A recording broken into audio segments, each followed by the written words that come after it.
Prieš montuojant ventiliuojamą fasadą būtina ištepti hidroizoliaciją.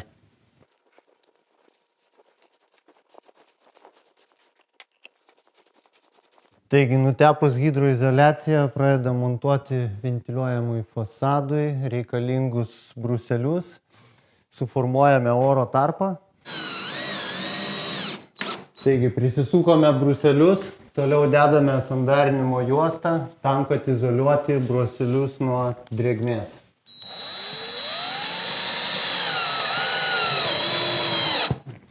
Taigi, prieš pradedant montuoti lenteles, toliau dedame tokį pradžios profilį. Sukame ant vėdinimo juostus.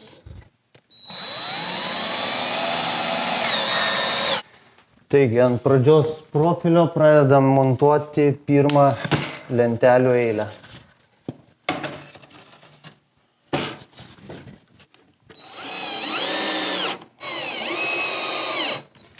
Taigi, toliau montuojant sekančias eilės lenteles naudojame tokius laikiklius, kurie automatiškai paliks 3 cm tarpą.